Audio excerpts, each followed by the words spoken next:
Good morning and welcome to the Gold Spot. Today is Wednesday, December 9th. I'm Damian White here with Eric Sepanek. Eric, we were talking yesterday about the 2008 financial debacle that we had a little over a decade ago, and the reverberations that are continuing to come through the economy and are still felt in our economic system from what the Federal Reserve had done at that time. Could you maybe elaborate a little bit on what's still continuing to go on in our current financial conditions?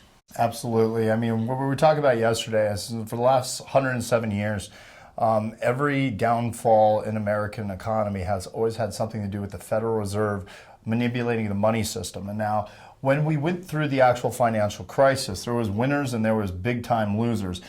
Too big to fail really had more to do with if you were in Timothy Geithner or Henry Paulson's good old boy list, and that's how they decided what bank got to swallow up what bank.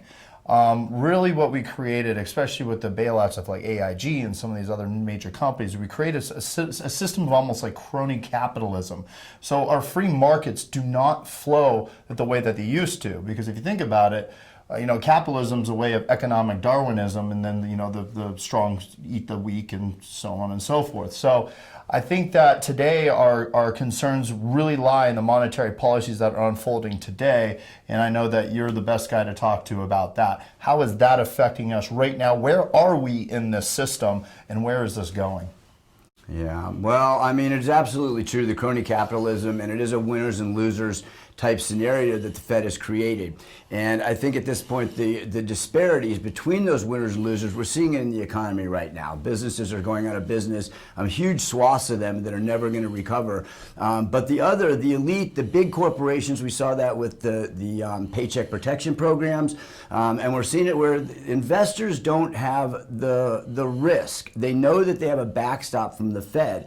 It's getting into this perpetual system where we're going to be coming to the end point at this at some point. The whole globe is swallowed in debt right now. There's almost a complete lack of confidence in the U.S. dollar. So there's going to be repercussions. We just don't know when it's going to come down. But we're getting to a point in excess in the system where I don't even think the Fed knows what to do right now. They can only print money, and they know if they stop, then the whole system collapses. It's the house of cards scenario.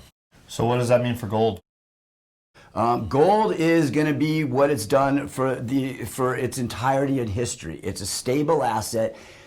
The way that society is right now, everyone's so quick, information's quick. Gold is slower. Gold is slow money. It stays there. It's stable. It's a store of value. We're seeing it set up in technical scenarios where everything looks like much, much higher prices. We're still waiting on the same things we've been harping on for months, which is the stimulus. Of course, Congress is delaying that. It is going to be coming. There's going to be more money with an infrastructure bill coming, depending on how this presidency gets finalized in the inauguration and all that. But more money's coming, and it's coming globally. So that's just what happens. I mean, the snowball effect is going to transpire, and we're seeing it unfold right before our very eyes right now.